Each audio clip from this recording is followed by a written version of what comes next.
Saya Farid Fitriyadi dari Universitas Sahid Surakarta atau Indojais Jateng yang akan memandu jalannya diskusi kita pada sore hari ini. Sambil menunggu waktu berbuka, kita akan mengkaji ilmu mengenai data mining di bidang kesehatan. Tema kita hari ini sangat menarik, yaitu tentang handling imbalance health data using a data mining approach. Sebelum kita mulai, Bapak Ibu, kita buka acara hari ini dengan doa sesuai dengan keyakinan masing-masing agar ilmu yang kita dapat dapat menjadi berkah. Doa saya persilahkan, berdoa dicukupkan. Iya. Selanjutnya, mari kita simak sambutan sekaligus pembukaan acara secara resmi yang akan disampaikan oleh Ibu Dr. Hilna Wardana, Magister Computer Science selaku Ketua Indojais NTB. Kepada Ibu Dr. Hilna, waktu dan layar dipersilahkan. Baik, terima kasih Pak Farid Yo. dari Indojais Jawa Tengah selaku moderator atas waktunya. Assalamualaikum warahmatullahi wabarakatuh. Waalaikumsalam warahmatullahi wabarakatuh. Selamat sore Bapak Ibu semua dan adik-adik mahasiswa yang telah tergabung dalam Zoom webinar ngabuburit hari ini. Mohon maaf sebelumnya saya tidak bisa open video. Semoga tidak mengurangi kelancaran dan berkahnya acara kita sore ini.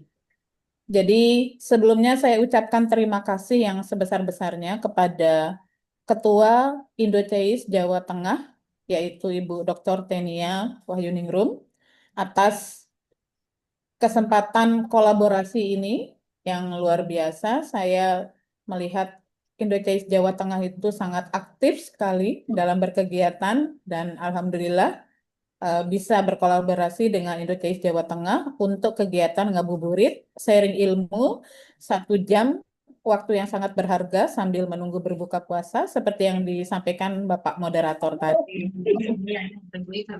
Harapan harapan kami tentunya melalui kolaborasi ini dan melalui sharing ini, Bapak Ibu serta adik-adik mahasiswa bisa menambah pengetahuan khususnya dari materi yang akan disampaikan oleh Bapak Dr. Hairani. Semoga ke depannya ilmu tersebut bisa bermanfaat untuk kita semua dan kolaborasi dari Indocais, Jawa Tengah, dan NTB untuk kegiatan-kegiatan selanjutnya bisa tetap dilaksanakan. Jadi demikian sambutan dari saya supaya tidak mengurangi waktu yang berharga bagi diskusi dan pembahasan dari narasumber kita. Selamat mengikuti webinar ngabuburit sambil menunggu buka puasa, kita sharing ilmu. Sekian, Assalamualaikum warahmatullahi wabarakatuh. Selamat sore. Waalaikumsalam warahmatullahi wabarakatuh. Terima kasih banyak Bu Dr. Hilna atas sambutan dan motivasinya. Untuk acara berikutnya memasuki pemaparan materi, telah hadir bersama kita narasumber yang sangat kompeten di bidangnya. Beliau adalah Dr. Hairani Eskom MAng. Salam hormat Bapak. Saya akan membacakan sedikit profil tentang beliau. Ini kalau dibacakan semua mungkin nanti sampai menjelang buka puasa ya, ada 11 lembar. Saya review sedikit. Beliau saat ini adalah sebagai Kepala Research Center Universitas Bumi Gora yang memiliki keahlian yang luar biasa dalam pemrograman Python dan Rapid Manner. Bahkan riset beliau terkait imbalance data yang judul hari ini telah banyak dipublikasikan di jurnal internasional bereputasi. Artikel ilmiah beliau telah banyak terbit di jurnal Scopus baik H1 tentang komputer material and continue, kemudian ada jurnal Scopus H3 dan H4. Riset beliau mencakup berbagai kasus medis, mulai dari prediksi penyakit diabetes, stroke, gangguan pembelajaran pada anak. Hingga saat ini, beliau memiliki H-index 9 pada Scopus yang menunjukkan bahwa karya-karya Dr. Hairani ini banyak menjadi rujukan penting bagi peneliti lain di bidangnya. Selain itu, beliau juga sebagai reviewer di jurnal Alexandria, jurnal Q1, dan Helion juga jurnal Q1, serta beliau juga menjabat sebagai editor-in-chief pada beberapa jurnal nasional terakreditasi Sinta 2. Sore ini, Dr. Hairani akan membedah bagaimana cara mengatasi imbalance atau ketidakseimbangan data pada dataset kesehatan agar model prediksi menjadi lebih akurat dan adil. Kepada Pak Dr. Hairani, waktu dan layar kami persilahkan untuk 40 menit ke depan. Silakan Bapak. Baik, terima kasih. Assalamualaikum warahmatullahi wabarakatuh. Waalaikumsalam.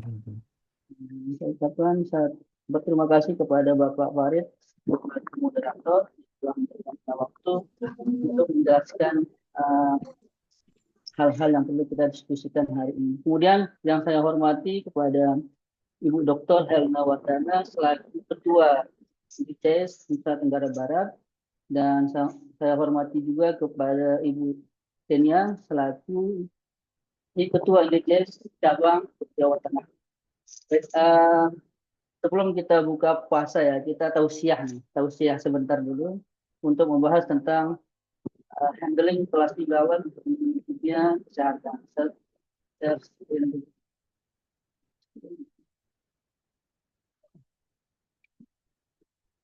Apakah layarnya sudah terlihat? Sudah, Bapak. Baik. Nah, untuk hari ini temanya itu ini adalah tema dari disertasi yang telah saya lakukan dan saya coba untuk share. Siapa tahu nanti ada yang bisa berkolaborasi dengan saya baik dari mahasiswa S1, S2 maupun yang akan mau melanjutkan S3 yang mau tertarik di bidang data imbalance.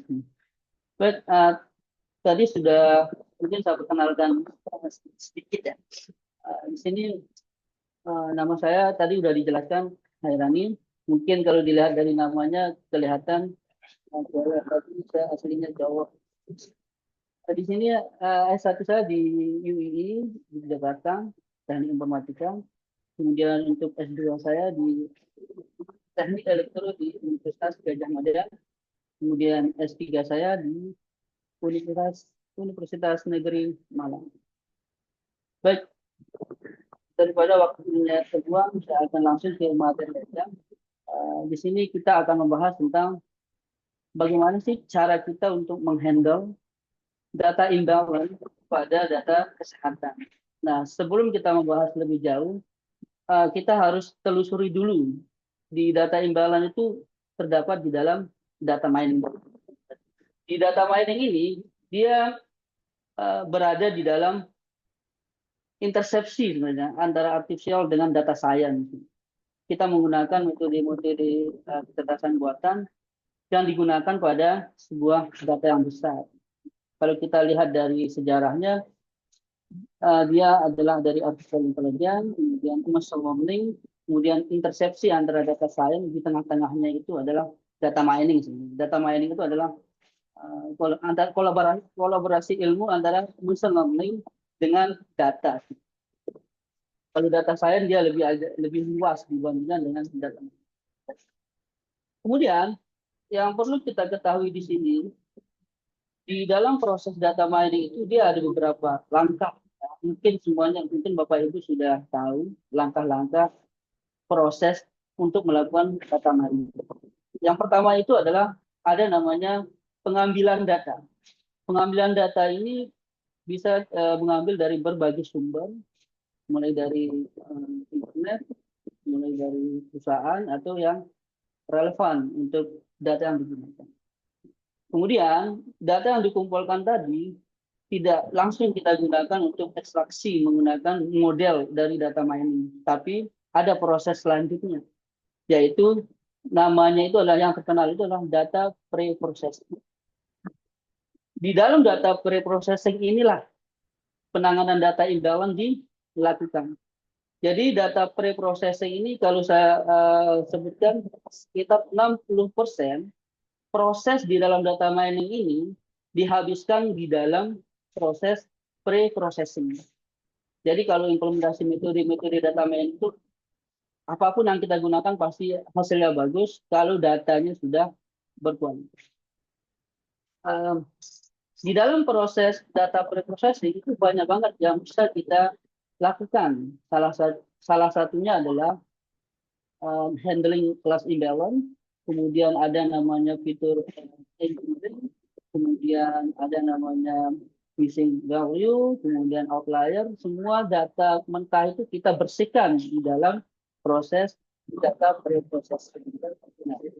Setelah data pre-processing ini kita lakukan, maka lanjut di proses selanjutnya, yaitu membangun atau menggunakan model data mining. Seperti salah satu contoh yang paling banyak digunakan itu adalah Nebayes yang paling terkenal ya, Nebayes yang metode konvensional. Ada juga random forest kalau klasifikasi, SVM, dan banyak banget yang bisa kita pilih model yang kita pilih. Setelah model kita bangun, selanjutnya itu adalah melakukan evaluasi. Apakah model kita ini sudah kinerjanya sudah sesuai keinginan kita atau masih rendah? Disinilah di bagian step 4 ini dilakukan evaluasi model dari metode yang kita gunakan. Kalau hasilnya akurat hasilnya atau performanya lebih bagus, maka kita lanjut ke fase deployment. Namun kenyataannya adalah di dalam evaluasi model ini kita mungkin pernah melihat akurasinya itu sangat tinggi. Dia mencapai 99% akurasinya. Nah, mungkin kalau kita lihat dari hasilnya aja, itu sangat wow. Hasilnya 99% sangat bagus. Tapi belum tentu. Akurasi itu evaluasinya masih bias. Kenapa? Bisa jadi akurasinya tinggi, namun di metrik evaluasi yang lain, seperti recall, AUSI, kemudian MCC, itu sangat rendah. Kenapa dia rendah? Itu diakibatkan oleh imbalance, data imbalance tadi. Makanya penting kita membahas tentang data imbalance ini. Karena kalau tidak ditangani data imbalance, kita akan berada di dalam bias hasil akurasi yang bias. Sebelum kita mengembangkan ke dalam step kelima, yaitu pengembangan model tadi dalam bentuk dashboard, dalam bentuk aplikasi, dan sejenisnya untuk mendukung pengambilan keputusan bagi si decision maker tadi. Ini adalah langkah-langkah secara umum di dalam proses ekstraksi data mining. Nah, seperti yang saya sebutkan tadi, Bapak Ibu, di dalam data pre-processing ini adalah bagian yang sangat vital, yang harus kita lakukan untuk menghasilkan data berkualitas dari data yang mentah tadi. Tadi ada data cleansing, itu pembersihan data reduksi reduksi atribut data, kemudian data transformation, kemudian yang terakhir itu adalah data imbalance tadi. Nah, data imbalance ini yang akan perlu kita bahas lebih jauh, ya, lebih detail kita bahas data imbalance. Nah, pertanyaannya adalah apa sih yang dimaksud dengan data imbalance, dan mengapa harus kita selesaikan data imbalance ini? Jadi Bapak Ibu, data imbalance ini kalau kita lihat di dalam data kita, jadi salah satu kelas di dalam dataset itu dia lebih banyak dibandingkan dengan kelas lainnya. Seperti yang dulu pas COVID yang dulu tadi itu kan orang penyakit COVID itu lebih banyak daripada yang tidak COVID. Itu kan imbalance. Makanya hasilnya itu ketika diprediksi, ketika kita tes pasti COVID, karena data yang digunakan bisa jadi data imbalance. Nah, pertanyaannya adalah di data imbalance ini semua bidang itu pasti memiliki permasalahan data imbalance atau ketidakseimbangan data. Semua bidang, entah itu di kesehatan, kemudian di bagian education, kemudian deteksi kecacatan dan deteksi anomali. Semua bidang pasti terjadi data, sebagian besar data itu imbalance, Bapak Ibu. Jadi mulai dari hari ini mungkin kalau dibuat model atau apa dan eksperimen, dilihat lagi datanya imbalance atau tidak, walaupun akurasinya sangat tinggi. Nah, kenapa? Mengapa kita perlu mengatasi data imbalance itu? Apa sih masalah data imbalance ini dan mengapa perlu kita selesaikan? Jadi, seperti yang saya jelaskan tadi bahwa sebagian besar model atau algoritma machine learning atau data mining itu dia hanya bekerja lebih melakukan prediksi, lebih memprioritaskan data yang banyak atau yang mayoritas dibandingkan dengan data yang minoritas. Kalau bahasa sederhananya itu adalah dia prediksi data yang banyak aja, akurasinya pasti sangat tinggi. Walaupun data minoritas itu salah diklasifikasikan, pasti hasilnya sangat bagus karena dia lebih prioritas kepada data yang banyak dibandingkan dengan data yang sedikit. Masalahnya apa di sini? Masalahnya itu adalah pertama, model kita akan terjadi overfit. Jadi apa ya? Trainingnya dia bagus, tapi ketika dia melakukan testing dia akan sangat buruk juga nanti. Yang kedua itu adalah performanya itu sangat rendah nanti, Bapak. Jadi di dalam data imbalance tadi itu mempengaruhi kinerja dari model machine learning tadi.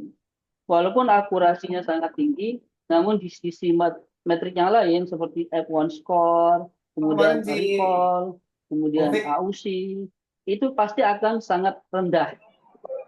Karena salah satu datanya itu diabaikan kelas minoritas ini yang sangat sedikit. Kemudian masalah yang ketiga itu adalah hasil prediksinya itu bias, yang kembali lagi ke tadi performanya sangat rendah tadi. Di sini ada beberapa solusi yang bisa kita gunakan di dalam penanganan data imbalance tadi. Ada pendekatan sampling method, cost sensitive metode, dan algoritma.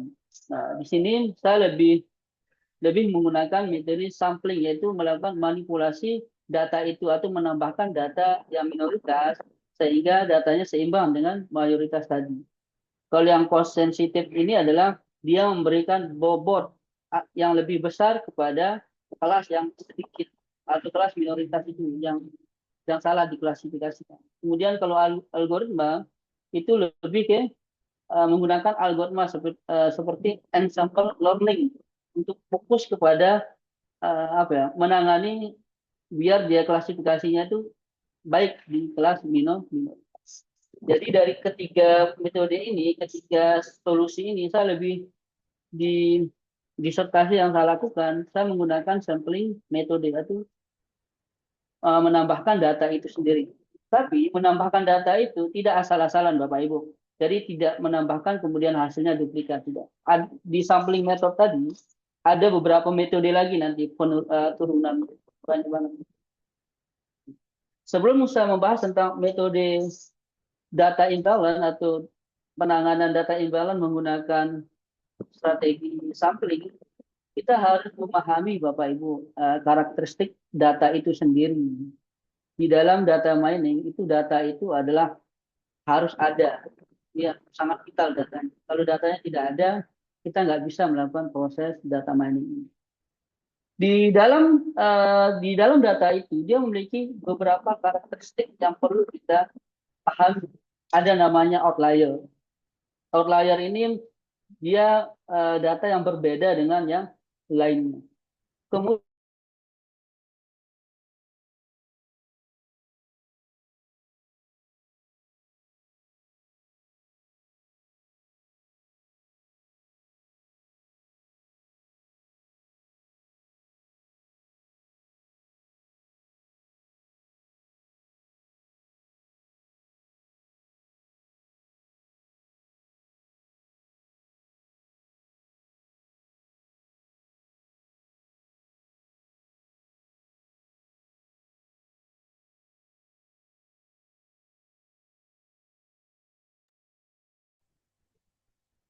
Halo, Pak Hairani.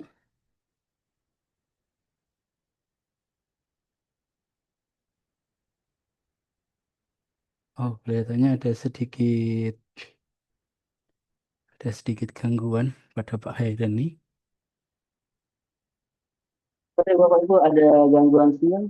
Baik, Masih suara saya Bapak Ibu?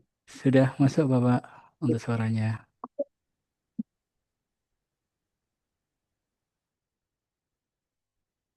Kita tadi ya di karakteristik data. Oke, di dalam dataset itu ada beberapa karakteristik data yang perlu kita ketahui. Ada outlier. Outlier ini data yang berbeda dengan dataset yang ada. Kemudian ada noise. Noise ini adalah data suatu data sedikit yang berada di dalam kelas majority. Kemudian ada overlap, overlapping. Suatu data yang dia bersifat noise juga, tapi berada di dalam batas keputusan. Bapak Ibu, yang overlapping ini dia noise juga, tapi areanya tuh di borderland atau di batas keputusan tadi. Kemudian ada juga namanya kelompok kecil. Kelompok kecil ini ada beberapa kelas minoritas. Kelompok kelas minoritas berada di dalam area kelas mayoritas beberapa. Jadi dia kelompok kecil ini perlu kita tanganin juga. Nah, kemudian di dalam metode sampling itu ada beberapa metode yang paling terkenal yang yang pernah kita mungkin pernah digunakan atau pernah didengar, itu namanya adalah oversampling dan undersampling. Oversampling ini adalah menambahkan data yang sedikit tadi atau minoritas tadi, seakan-akan datanya itu sama dengan kelas mayoritas atau memperbanyak kelas minoritas tadi. Kemudian undersampling, undersampling ini adalah kebalikan dari oversampling ini, Bapak Ibu. Jadi undersampling ini malah kita menghapus data yang banyak sehingga distribusinya itu sama dengan kelas yang sedikit tadi. Nah, masalahnya apa di sini kalau kita melakukan asal oversampling? Kalau kita melakukan oversampling saja, itu akan duplikasi, Bapak. Melakukan duplikasi data kalau kita tambahkan. Kemudian kalau undersampling, kalau kita hapus, kan banyak data mayoritas itu yang terhapus malah memiliki informasi yang sangat relevan atau yang sangat bagus. Ya. Makanya di dalam oversampling atau undersampling ini ada beberapa metode yang perlu kita gunakan. Ada pengembangan metode lagi. Di oversampling, di sini ada yang paling, kalau random oversampling ini adalah menambahkan secara random. Jadi akibatnya itu adalah duplikasi data.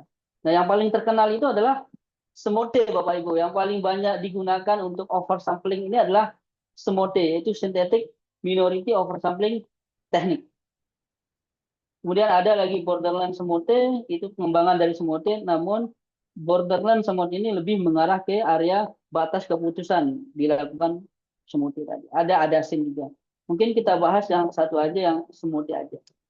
Jadi tadi bagaimana sih caranya kita melakukan oversampling tanpa melakukan data itu duplikat.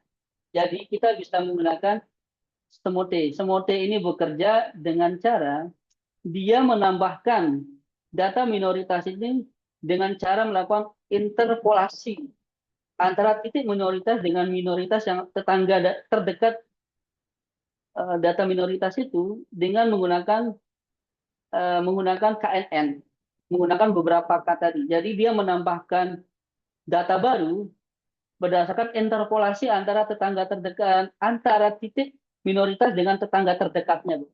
Jadi di tengah-tengah ini akan melakukan titik poin data minoritas, akan dicari data terdekat minoritas yang lain itu yang mana diinterpolasi menggunakan metode KNN, kemudian di tengah-tengah itu akan menghasilkan data baru, sehingga datanya itu tidak duplikat. Nah, namun masalahnya di dalam SMOTE ini dia memiliki beberapa kelemahan. Kelemahan yang pertama itu adalah semakin banyak di SMOTE akan banyak menghasilkan noise. Lagi-lagi noise ini akan mengganggu kinerja dari metode machine learning yang akan kita gunakan. Mungkin Bapak Ibu Aku pernah berpikir, saya sudah melakukan data imbang atau balancing data dengan Smoothie atau apa.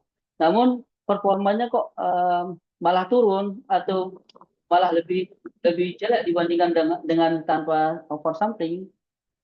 Tadi ada beberapa penyebabnya, Bapak Ibu. Yang pertama, mungkin data sebelumnya itu noise-nya sudah banyak.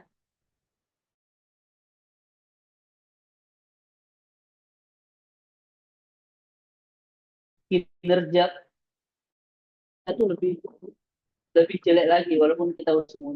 Ada noise-nya itu yang tadi karakteristik data tadi. Ini ada beberapa algoritma dari metode Smoothie tadi. Nah, kemudian ada namanya metode undersampling. Undersampling itu adalah kita menghapus kelas yang mayoritas atau yang kelas yang banyak tadi sehingga distribusinya sama dengan kelas minoritas tadi.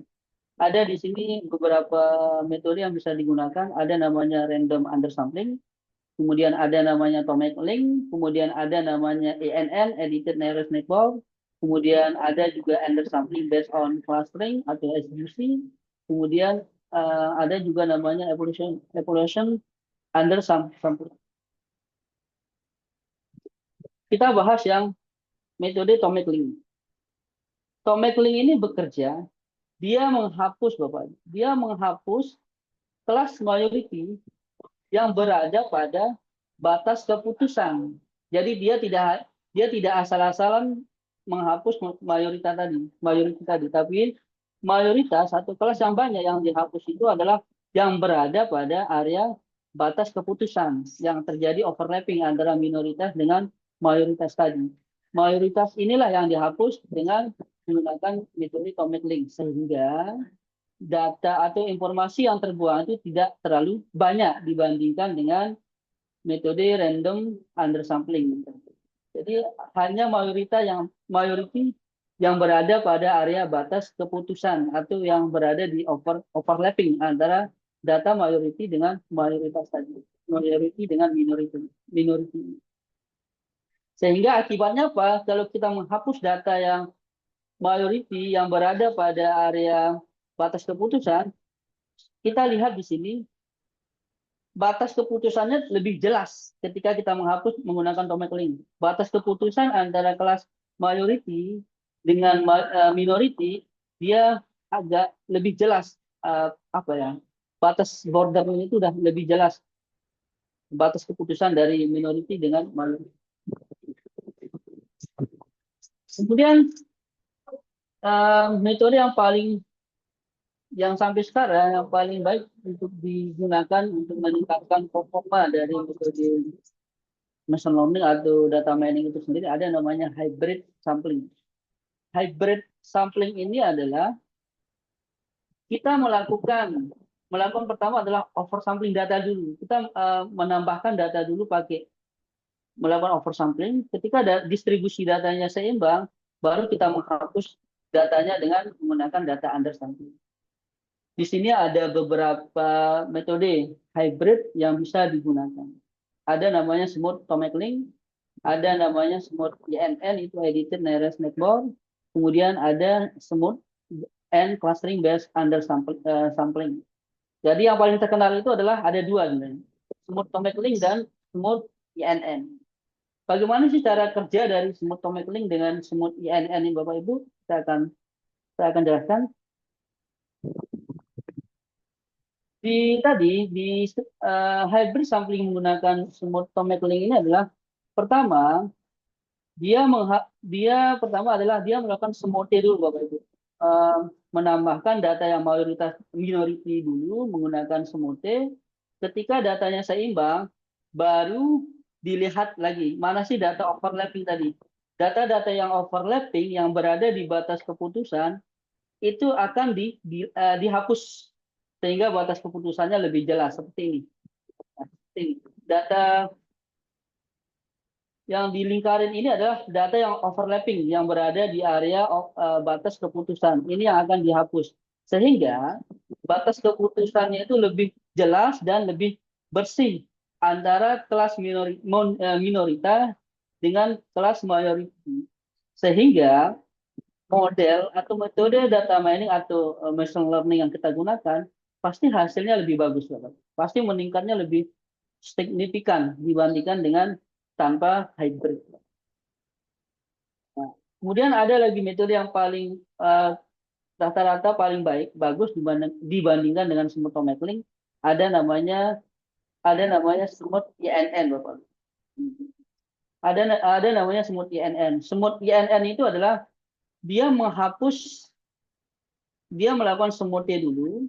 Setelah dilakukan smoothie, baru datanya dihapus menggunakan INN, di mana data yang noise itu dihapuskan yang berada pada kelas majority. Di sini saya belum masukkan yang smooth INN tadi. Nah, mungkin selanjutnya saya akan jelaskan metode disertasi saya. Kebetulan metode usulan disertasi saya ini adalah lebih mengarah ke penanganan imbalance, itu pengembangan dari smoothie. Ini metode yang saya usulkan itu namanya itu adalah NR clustering smoothie. NR ini adalah noise reduction, kemudian clustering ini adalah pengelompokan menggunakan Kamiens, baru dilakukan smoothie. Smoothie ini dilakukan di dalam masing-masing kelompok dan di dalam Kamiens itu sendiri dengan jarak dimodifikasi. Nah, di sini ada langkah-langkah dari model yang saya usulkan tadi. Jadi model yang saya usulkan di disertasi saya itu adalah sebelum saya melakukan oversampling dengan smoothie, kita melihat dulu datanya ini adalah dia ada noise atau tidak.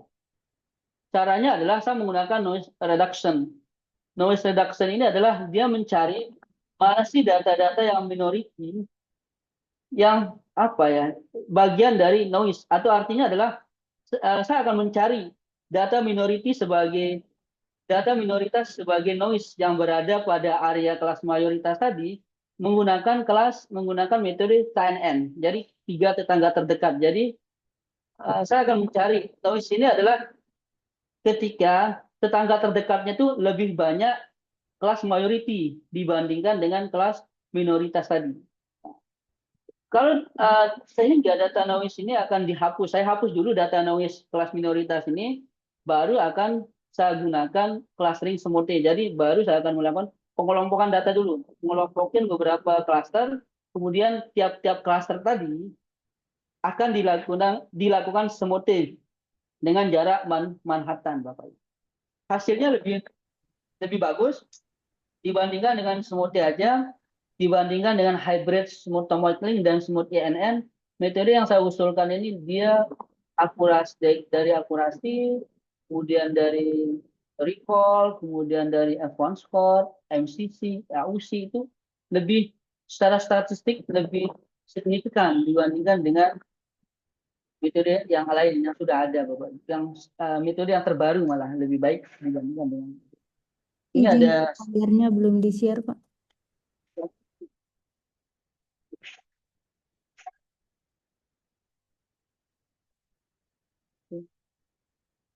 Sudah terlihat?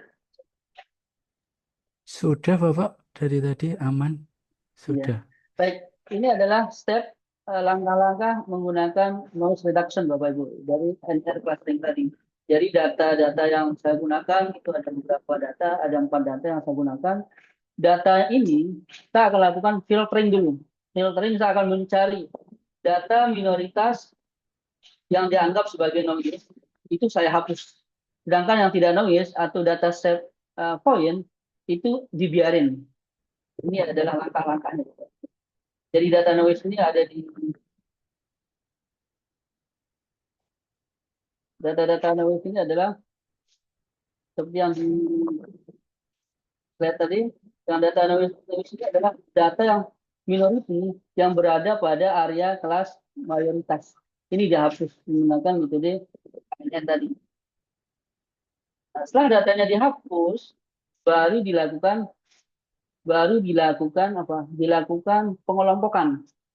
Jadi kita kelompokin datanya itu menggunakan metode Cummins. Jadi metode Cummins kita cluster dulu menjadi beberapa cluster, sehingga tiap-tiap cluster tadi baru menggunakan smoothing, tapi smoothingnya itu adalah menggunakan jarak Manhattan, bukan jarak Euclidean lagi, tapi jarak Manhattan.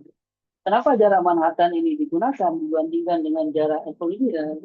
Karena pertama, jarak Manhattan itu dia lebih handal ketika menangani data yang dimensinya itu lebih banyak.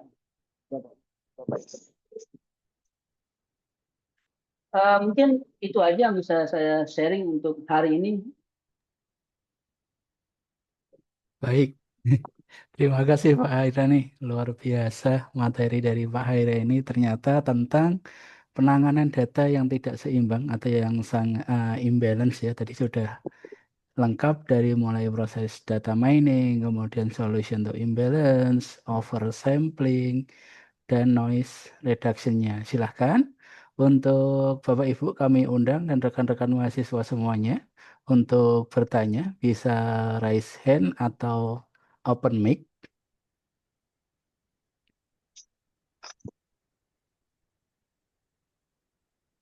Sekalian menginfokan untuk link presensi saya bagikan di chat kolom.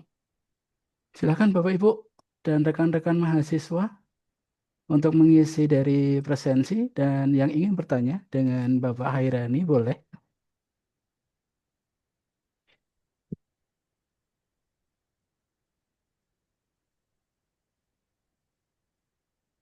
Nah, pada terpukau ini Pak dengan materinya. Izin Pak Hairani, mungkin satu pertanyaan dulu dari moderator. Nih, tadi banyak sekali dibahas tentang Smoothie ya Pak, tentang NR clustering Smoothie. Bagi pemula seperti saya ini, kapan sih Pak sebaiknya kita menggunakan oversampling yang Smoothie jika dibandingkan dengan under samplingnya Pak, terutama dengan data-data yang masih bersifat sangat kecil Pak. Baik, Bapak Ibu, mungkin ini pengalaman saya aja Bapak Ibu. Pengalaman saya itu mungkin berbasis trial and error sebetulnya. Namun dari berbasis trial and error baru terlihat kapan kita menggunakan smoothing, kapan menggunakan undersampling tadi. Nah, jadi ketika kita menggunakan smoothing, kita harus melihat ini dulu, melihat datanya dulu. Kalau datanya terlalu banyak noise, itu data apa ya? Data minoritinya terlalu banyak noise, akan riskan menggunakan smoothie tadi. Dia akan malah lebih menurunkan kinerja itu lagi, bukan meningkatkan kinerja. Jadi kita harus melihat karakteristik data itu sendiri. Itu yang pertama, kita harus melihat karakteristik data itu sendiri. Kalau noise-nya banyak, jangan menggunakan smoothie. Jadi dia akan menambahkan smoothie lagi. Mungkin lebih nyaman kita menggunakan undersampling. Kalau dia banyak ini noise-nya kan kita hapus noise itu. Bisa ya. Kalau kita smoothie, malah dia akan menghasilkan noise baru lagi. Jadi itu yang pertama. Strategi yang kedua itu adalah mungkin kita lihat dari sekilas distribusi datanya itu. Kalau datanya sangat, misal minoritinya sangat sedikit, kemudian majority itu sangat banyak, misal 100 dibandingkan 100.000. Jadi kalau kita menggunakan oversampling itu agak riskan juga, karena banyak data yang digunakan. Artinya kalau bisa menggunakan smoothie itu adalah ketika datanya itu tidak terlalu jomplang, mungkin 1:2 atau 1 berbanding rasio imbalance-nya itu Bapak Ibu. Kita lihat ada namanya rasio imbalance. Kita lihat rasio imbalance itu apakah dia medium, apakah dia rendah, moderat, atau high. Kalau dia data imbalance, rasio imbalance-nya masih di bawah 5% atau rasio imbalance-nya 5, itu bisa kita gunakan over sampling Bapak Ibu. Ada namanya rasio imbalance. Rasio imbalance itu adalah bisa kita rumusnya itu adalah kelas majority dibagi kelas minority, atau lupa saya, antara minority dibagi majority, antara itu. Jika rasio imbalance-nya di bawah 5, itu masih relevan kita menggunakan over sampling. Tapi lagi-lagi kita harus melihat noise yang tadi. Itu salah. Kemudian ketika data imbalance-nya masih moderat 5 sampai 10 itu mungkin bisa kita gunakan yang undersampling. Itu tergantung dari tujuan kita juga, kemudian dari karakteristik data yang kita punya juga. Jadi tidak asal-asalan menggunakan oversampling dengan undersampling tadi. Itu kita melihat rasio imbalance dan tingkat noise-nya, Pak. Itu aja, Pak Farid. Siap. Terima kasih Bapak. Yang mendahului malah moderatornya ini untuk tanya. Silakan buat Bapak Ibu dan teman-teman mahasiswa semua jika ada pertanyaan bisa raise hand atau mungkin diketik di kolom chat. Kita masih banyak waktu ya, kurang lebih nanti sampai jam 4 waktu Indonesia Barat. Silakan Bapak Ibu. Mungkin saya Kita tambahkan, Pak Farid. ya, Karena ini apa?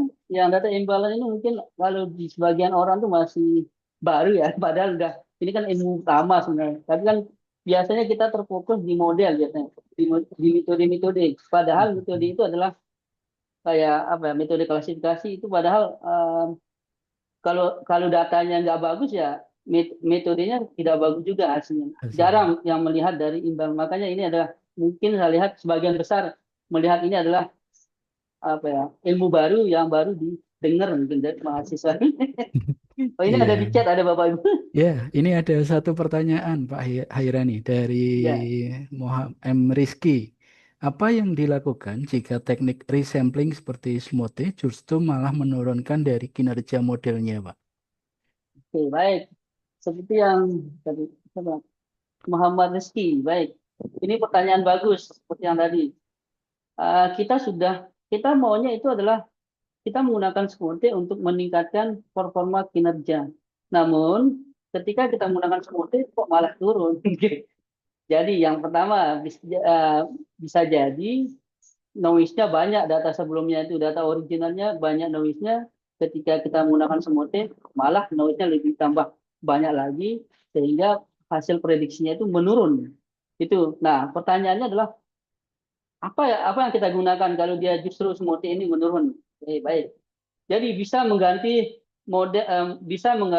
metode ini, metode oversampling. Tidak hanya menggunakan smoothie, mungkin bisa menggunakan borderland smoothie. Borderland smoothie, kemudian bisa menggunakan model yang saya usulkan itu salah satu cara untuk meningkatkan kinerja dari kalau data sebelumnya itu banyak noise.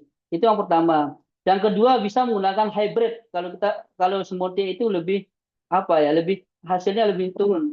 Lebih baik kita menggunakan hybrid. Jadi tengah-tengah dia melakukan oversampling baru menghapus data noise-nya itu malah lebih baik menggunakan dibandingkan dengan oversampling, Bapak. Tapi secara rata-rata itu adalah hybrid itu lebih bagus dibandingkan dengan oversampling saja atau undersampling saja berdasarkan dari eksperimen yang saya gunakan. Itu kenapa smoothie itu justru menurunkan kinerja model karena data sebelumnya itu banyak noise, ketika di smoothie dia akan menghasilkan noise baru. Itu Bapak Ibu, sehingga model itu agak bias melakukan klasifikasi sehingga kinerja itu menurun. Noise, kata kuncinya di noise dan overlapping.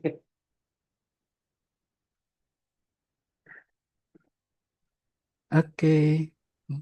Mungkin Mbak Rizky sudah menjawab keseluruhan. Ada pertanyaan lagi? Boleh. Silakan dari Bapak Ibu yang lain. Mungkin dua pertanyaan lagi. Insya Allah masih cukup waktunya.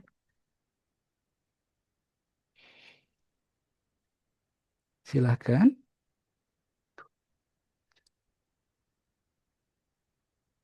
Oke, baik. Sambil menunggu Bapak izin. Mungkin dari banyak berbagai algoritma yang sudah pernah diteliti Pak Hairani ya. Mungkin seperti Random Forest, SVM, NB.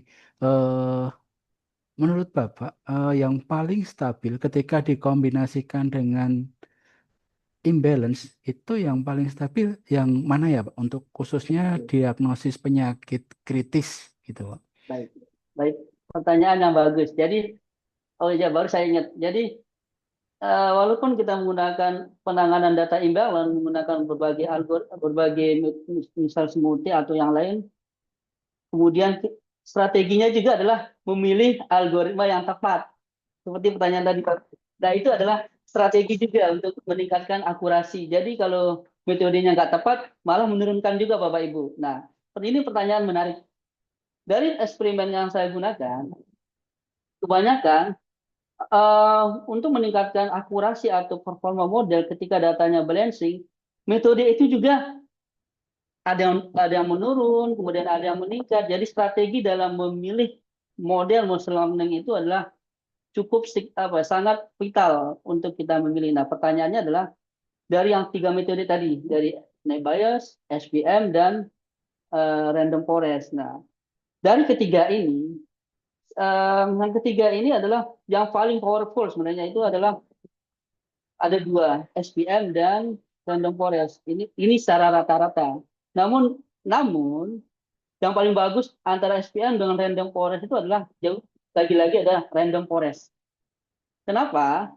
Kenapa random forest ini lebih baik dibandingkan dengan secara rata-rata ya, tapi sebagian besar yang saya alami, karena di dalam random forest ini dia ada metode konsep ensemble learning, ada namanya konsep bagging di dalamnya itu, sehingga dia tahan overfit, kemudian dia juga tahan dengan data imbalance, itu bisa. Itu salah satu kenapa random forest ini lebih baik dibandingkan dengan beberapa algoritma yang ada. Biasanya kalau eksperimen itu rata-rata saya gunakan semua algoritma, tapi yang paling bagus ya tetap ada 2 sebenarnya, SPM sama NetBias. Tapi SPM dan random forest. Tapi yang paling bagus lagi itu adalah random forest. itu SPM juga bagus karena dia menggunakan, tapi kalau SPM itu dia bagus ketika melakukan fine tuning parameter, yaitu berbasis kernelnya itu. Jadi kernelnya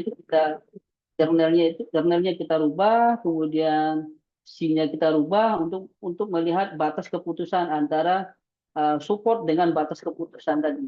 Itu kalau SPM itu butuh tuning parameter kalau saya lihat. Tapi kalau random forest itu udah defaultnya sudah bagus karena dia ada konsep ensemble learning atau bagging. Itu Pak. Terima kasih Bapak untuk jawabannya. Ada yang raise hand tadi Pak Khairan Marjuki. Silahkan Bapak bisa langsung open mic. Baik, terima kasih. Suara saya terdengar ya, Pak ya? Jelas Bapak. Ya, terima kasih sebelumnya kepada moderator dan narasumber, yaitu Pak Khairani. Sebenarnya nama saya beda satu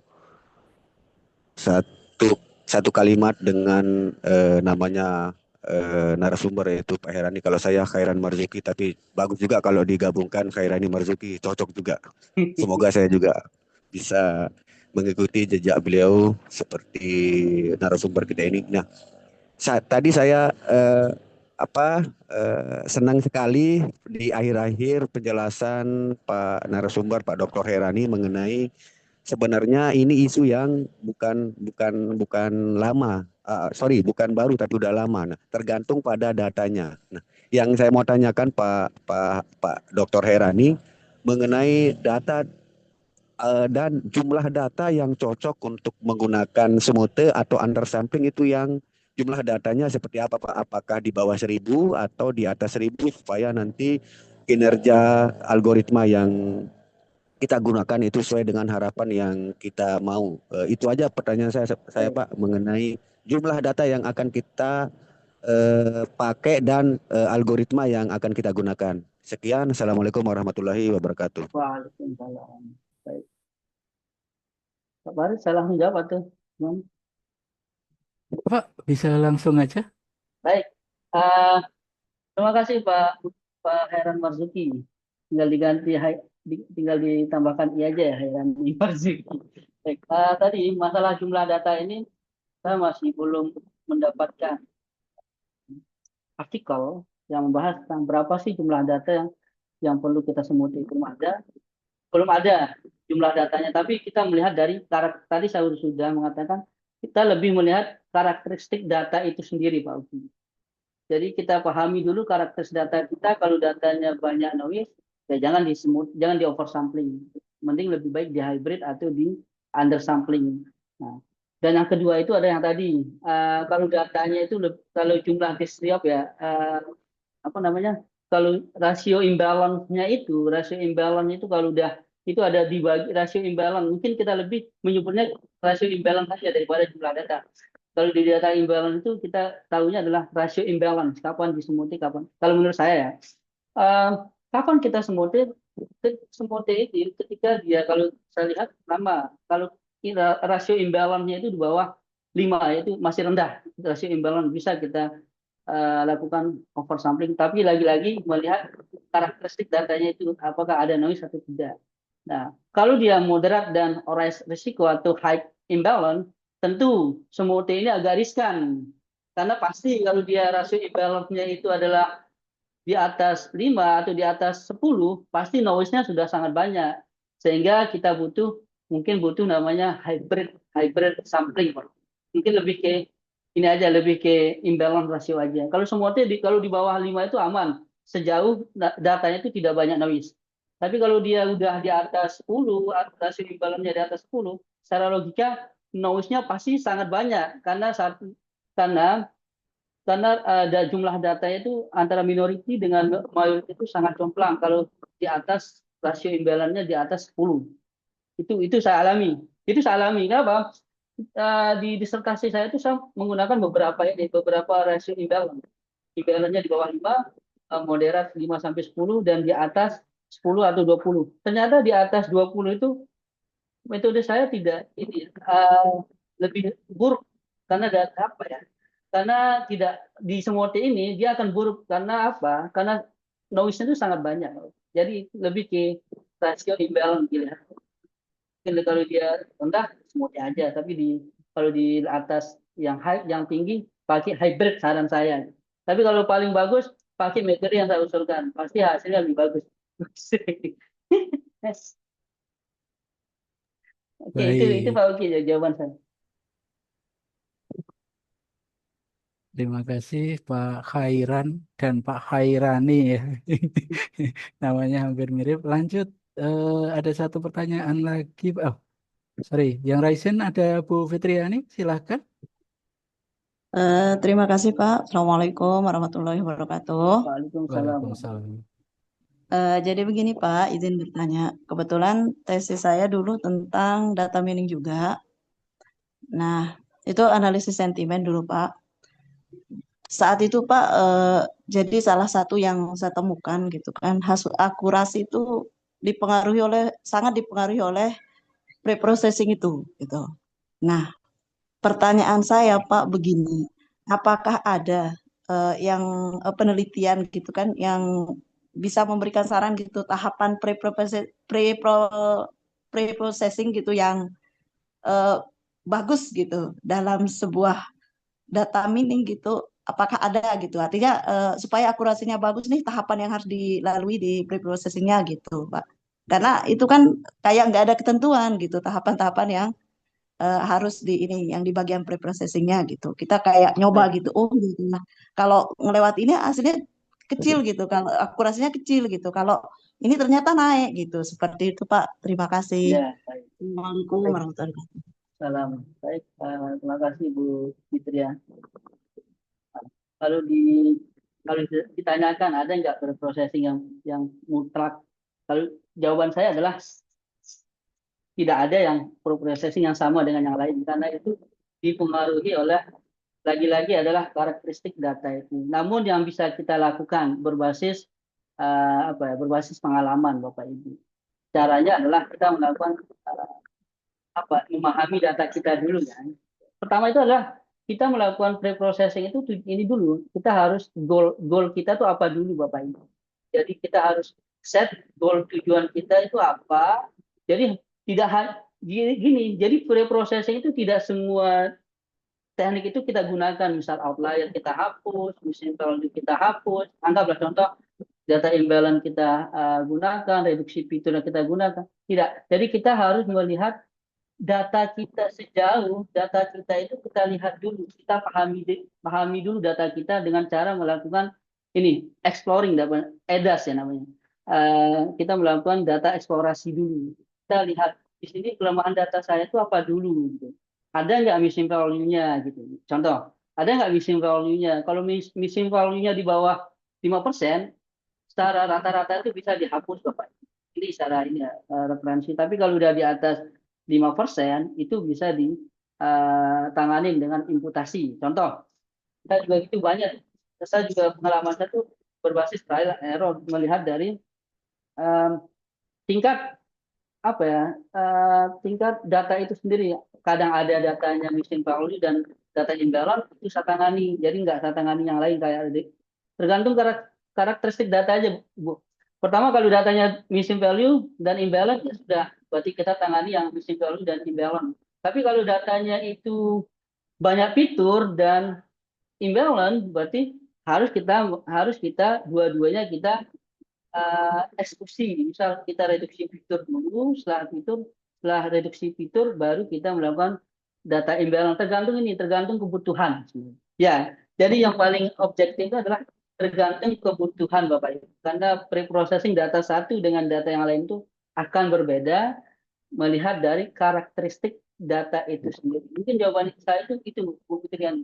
Jadi kita lihat dulu data kita seperti apa, kemudian apa masalah di data itu yang perlu kita tanganin. Jadi kalau secara mutlak sama semua nggak ada. Jadi tergantung data.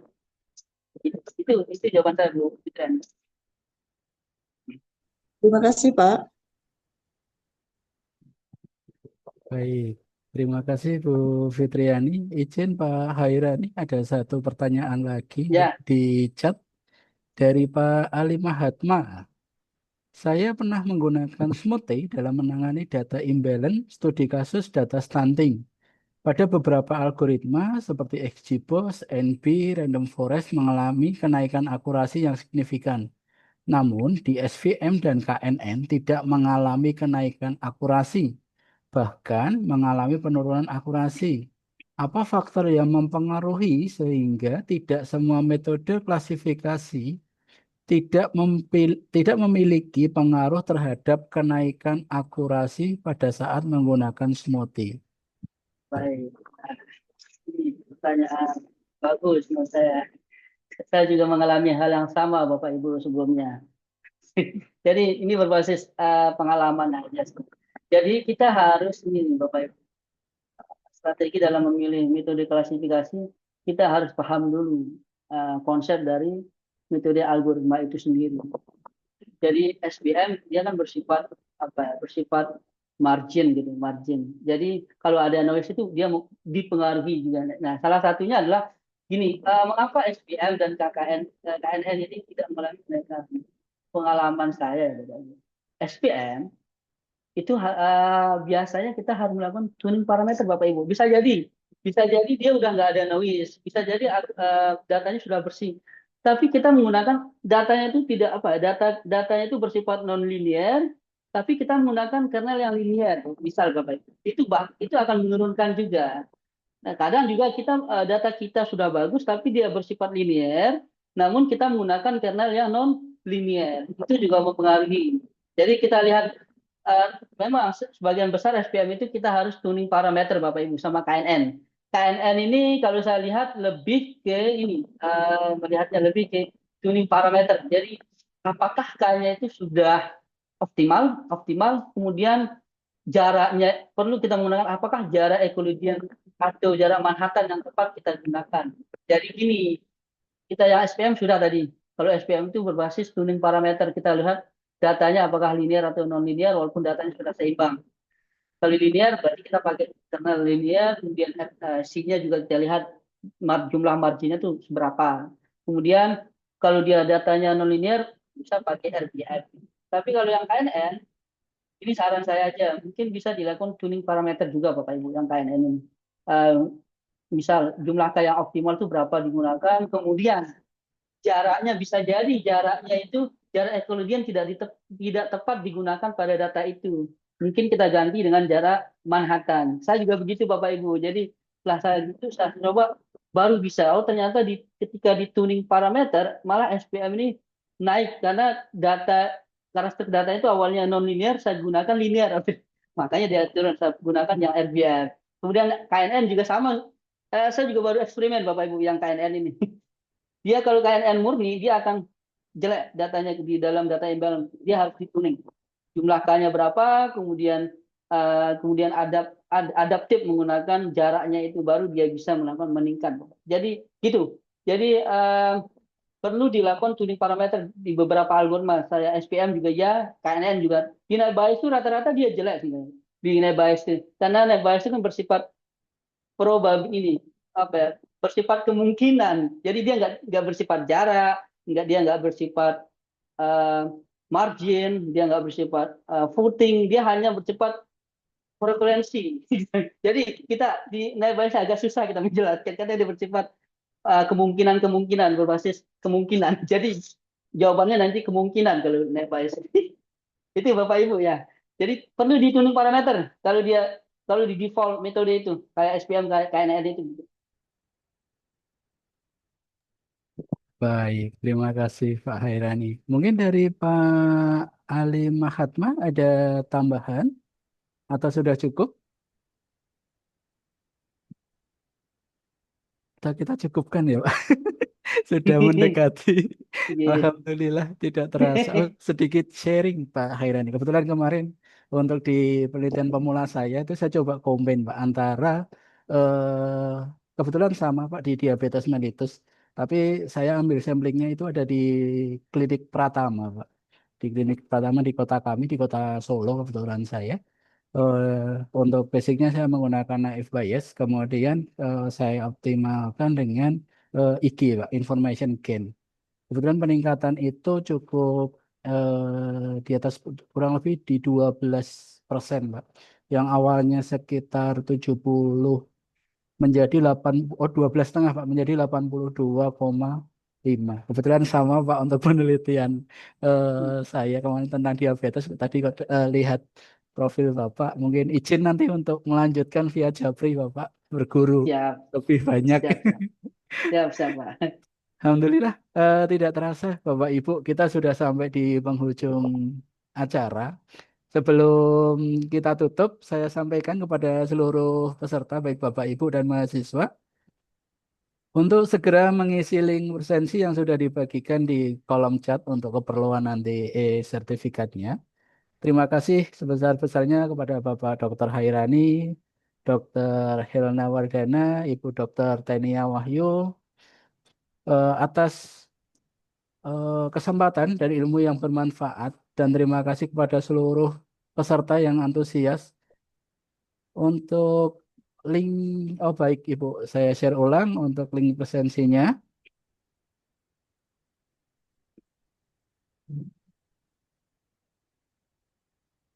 Ya, saya Farid Fitriadi, Bapak Ibu mohon pamit undur diri. Selamat menantikan waktu berbuka puasa. Wassalamualaikum warahmatullahi wabarakatuh. Waalaikumsalam. Waalaikumsalam warahmatullahi Waalaikumsalam warahmatullahi wabarakatuh. Terima kasih Pak Farid. Terima kasih. Terima kasih Pak Farid. Terima kasih Bu Tenia. Terima kasih Bu Tenia, Terima Bu kasih Hilna, Pak Hairani. Pak Terima kasih Hairani. sharingnya.